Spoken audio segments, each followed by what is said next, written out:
Sanctus, Sanctus,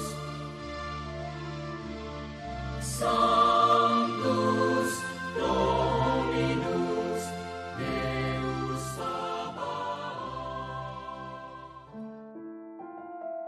Bapak, Ibu, dan saudara-saudariku yang terkasih dalam Tuhan kita Yesus Kristus, salam sejahtera untuk kita semua.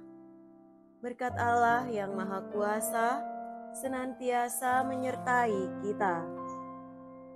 Hari Rabu tanggal 14 Mei tahun 2025 adalah Pesta Santo Matias Rasul.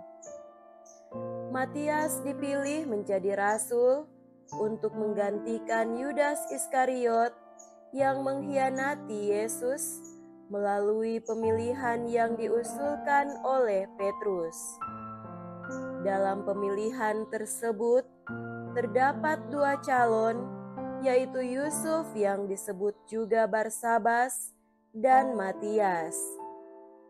Kedua calon tersebut diajukan karena dinilai selalu bersama-sama dengan Yesus sejak pembaptisannya sampai ia naik ke surga, sebab seorang rasul harus dapat bersaksi tentang sabda, karya, dan kebangkitan Yesus.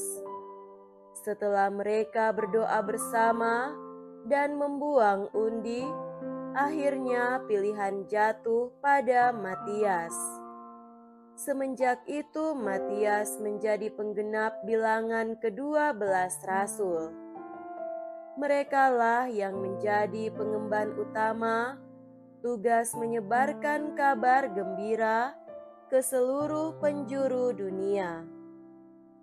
Matias dilukiskan dengan sebilah kapak dan buku putih terbuka yang bertuliskan Super Matiam. Marilah kita mendengarkan dan merenungkan bacaan-bacaan kitab suci. Dalam nama Bapa dan Putra dan Roh Kudus. Amin. Bacaan pertama dari Kisah Para Rasul, bab 1, ayat 15 sampai 17, dilanjutkan dengan ayat 20 sampai 26. Pada waktu itu, berdirilah Petrus di tengah saudara-saudara yang sedang berkumpul, kira-kira 120 orang banyaknya. Ia berkata, "Hai saudara-saudara, harus digenapi nas kitab suci yang disampaikan Roh Kudus dengan perantaraan Daud tentang Yudas, pemimpin orang-orang yang menangkap Yesus itu. Dahulu ia termasuk bilangan kami dan mengambil bagian di dalam pelayanan ini. Sebab ada tertulis dalam kitab Mazmur, biarlah perkemahannya menjadi sunyi dan biarlah tidak ada penghuni di dalamnya. Dan lagi, biarlah jabatannya diambil orang lain.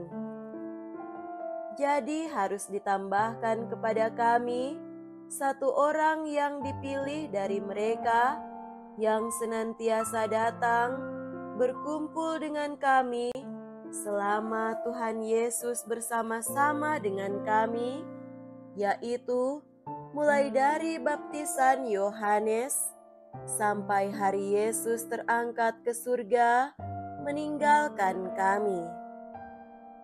Bersama kami ia harus menjadi saksi tentang kebangkitan Yesus." Lalu mereka mengusulkan dua orang, Yusuf yang disebut Barsabas dan juga Yustus dan Matias. Mereka semua lalu berdoa, "Ya Tuhan, Engkaulah yang mengenal hati semua orang.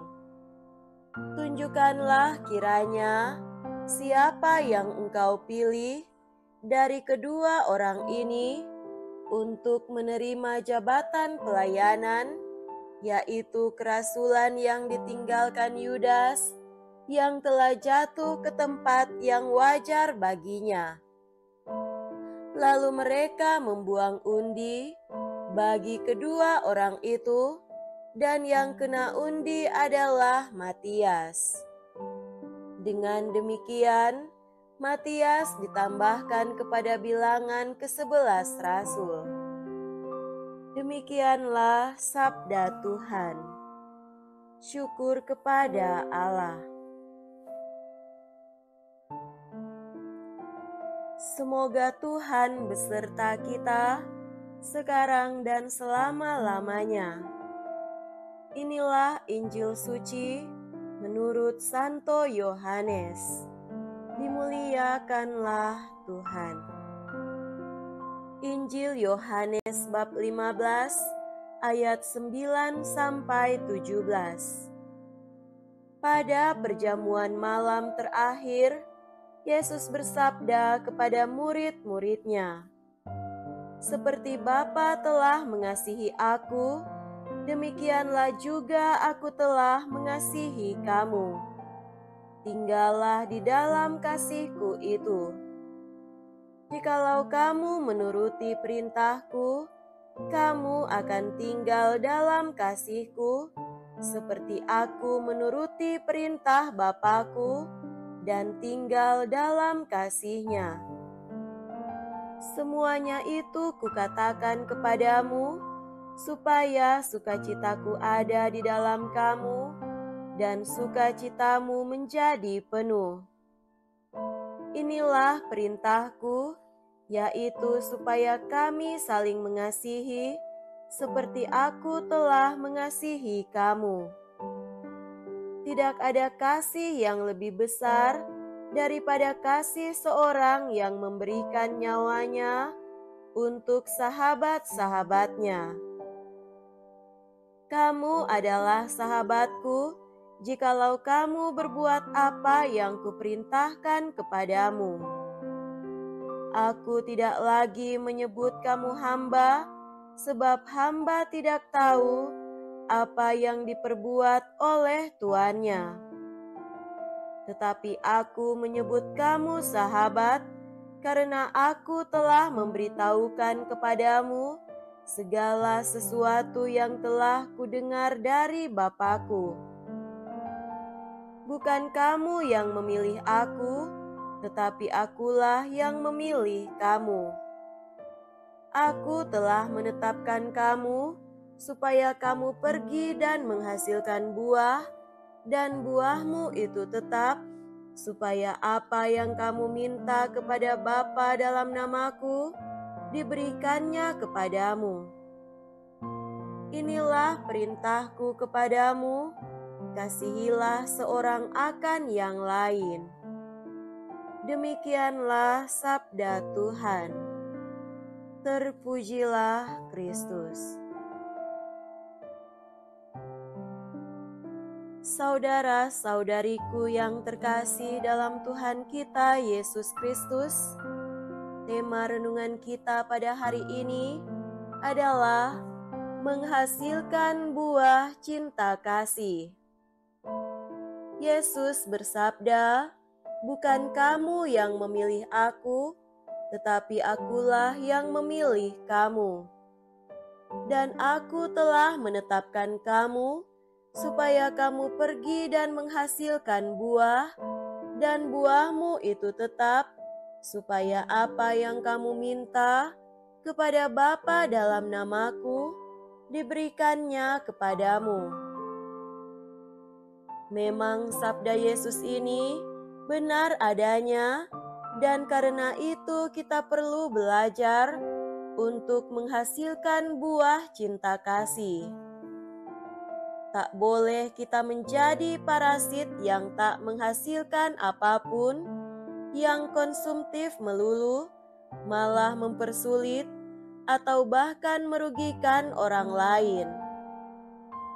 Mentalitas parasit adalah mentalitas yang hanya suka meminta dari orang lain, meminta sumbangan, meminta ini dan itu. Orang sejenis ini hanya suka makan dan tidur, tak mau bekerja, tak mau bersusah payah, tak mau membanting tulang. Orang ini suka menuntut ini dan itu, tetapi tak mau menyediakan waktunya, tenaganya untuk menghasilkan sesuatu untuk orang lain. Ia tidak terbuka untuk orang lain. Kita perlu menjadi orang produktif, yaitu orang yang menghasilkan buah. Bertanyalah pada diri kita sendiri, apa yang kita telah berikan kepada sesama, atau kita sama sekali belum memberikan, hanya memakai, memakan, mengonsumsi, memetik, dan mendapatkan. Orang seperti ini seperti pohon ara yang tak berbuah. Bisa saja ditebang oleh Yesus, karena Yesus mengharapkan kita menghasilkan buah berlimpah. Sadarlah bahwa kita ada untuk kebaikan bersama dan untuk keselamatan kita dan juga orang lain. Kita hadir untuk memberi diri, untuk berkorban, untuk bekerja membanting tulang bagi kebaikan bersama itu. Orang beriman semestinya mempunyai hati bagi orang lain dan mempunyai semangat menolong atau membantu, semangat untuk menyelamatkan dan menggembalakan orang lain. Arah kita adalah ke orang lain dan bukan hanya kepada diri sendiri. Saudara-saudariku terkasih, karena itu marilah kita belajar bukan sekedar untuk menjadi orang baik bagi diri sendiri, tetapi menghasilkan buah untuk sesama. Menjadi orang baik diandaikan sudah ada dalam diri kita orang beriman. Sekarang, malah arah kita adalah tahap kedua, menjadi orang yang menghasilkan buah-buah kebaikan. Ini semua tidak ditentukan oleh orang lain, bukan juga oleh paksaan orang lain. Ini ditentukan oleh pribadi kita masing-masing, maka mulailah mencari jalan untuk menghasilkan buah lewat kesadaran dan upaya kita untuk peka terhadap kebutuhan keluarga dan sesama di sekitar kita. Semoga demikian. Amin. Dalam nama Bapa dan Putra dan Roh Kudus. Amin.